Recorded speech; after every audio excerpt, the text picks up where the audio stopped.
Hello সবাইকে, চলো আজ আমি তোমাদের সাথে শেয়ার করব একটা আজব রেসিপি। হ্যাঁ, আজব এই কারণে, কারণ আমি তো রান্নায় অতটা পটু নই, শুধু এক্সপেরিমেন্টই করছি এখনও পর্যন্ত। তো সেই এক্সপেরিমেন্ট করতে করতে একটা চমৎকার অদ্ভুত রান্নার আমি উদ্ঘাটন করে ফেলেছি।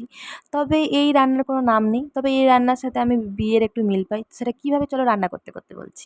প্রথমে আমরা বড়মশাই লাউকে ভালো করে সেদ্ধ করে নেব নুন দিয়ে, যাতে তাড়াতাড়ি সেদ্ধ হয়ে যায়। তো তারপর আমরা শোস্টপার পনিরকে নিয়ে আসবো এবং সেটাকে ছোট ছোট করে কাটবো। আর এটা শোস্টপার এই কারণে, কারণ এই চিংড়ি আর লাউয়ের বিবাহিত জীবনটাকে ধরে রাখবে। তো সেই জন্য এটা শোস্টপার। তো এটাকে ভালো করে ধুয়ে সেটাকে মিক্সির মধ্যে ভালো করে পিষে নেব। তারপর একটা এরকম ক্রিমি টেক্সচার আসবে। তারপর আমরা কড়াইয়ে তেল দেব এবং তেল দিয়ে সেখানে আমরা ওই চিংড়ি মাছগুলোকে একটু হালকা করে ভেজে নেব। এবার তোমরা বলবে, তুমি বিয়ের কী করে মিল পেলে?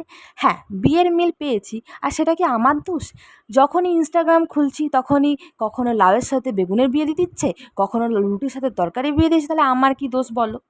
তো সেই জন্য আমার ওইগুলো করতে করতে ওই রকম মনে হয়েছে। ঠিক আছে, চলো রান্নায় ফেরা যাক। তারপর আবার কড়াইয়ে একটু তেল আর একটু পাঁচফোড়ন দিয়ে তারপর আদা, রসুন, পেঁয়াজ, কাঁচা লঙ্কা, টমেটো এইসব পেস্ট করে সেটা দিয়ে দেবো। তারপর তার মধ্যে একটু নুন, একটু হলুদ দিয়ে এটাকে ভালো করে কষাতে হবে। মানে একটু এফোর্ট দিতে হবে, যেমন সেই পাড়ার কাকিমারা বিয়ের আগে এফোর্ট দেয় না, বিয়ে দাও বিয়ে দাও বিয়ে দাও করে, সেই রকম এটাকে ভালো করে এফোর্ট দিয়ে ভালো করে কষাতে হবে।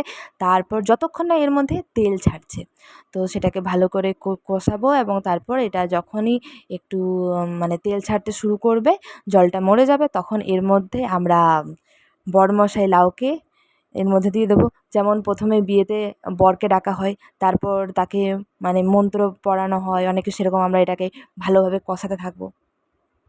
তো এটা কষাতে থাকবো, কষাতে থাকতে থাকতে এর মধ্যে আমরা যে আমাদের যে শোস্টপার ইনগ্রিডিয়েন্ট আছে সেইটা আমরা দিয়ে দেবো, আমাদের পনির বাটা। আর তারপর এটার মধ্যে কিছুটা জলও অ্যাড করে দেবো। তারপর এটাকে ভালো করে মিক্স করে এটাকে আমরা ফুটতে দিয়ে দেবো। কিছুক্ষণ রেস্টে রাখতে হবে, কারণ মানে রেস্ট বলতে কিছুক্ষণ ফুটতে দিতে হবে। তারপর এটা কিছুটা যখন একটু ফুটে ফুটে আসবে, তারপর এর মধ্যে আমরা আমাদের কোণে মানে চিংড়ি মাছ, সেই চিংড়ি মহারানিকে আমরা এর মধ্যে অ্যাড করে দেবো। মানে একদম পুরো বিয়ের প্রসেসকেই আমরা কপি করব, আর কিচ্ছু করতে হবে না। তারপর এটাকে ভালো করে মিলিয়ে দিয়ে এটাকে ফুটতে দিতে হবে, মানে এটা কিছুটা একটু গ্রেভিটা একটু থিক হবে ততক্ষণ, মানে এটাকে যেমন আর কি বিয়ে দেওয়ার পর আর কেউ দেখতে আসে না তুমি ফুটছো না তুমি কী করছো, ঠিক সেরকম আর কি। তো ব্যাস, এটা হয়ে গেছে আমার রান্না। এরকম একটা ক্রিমি টেক্সচার চলে আসবে।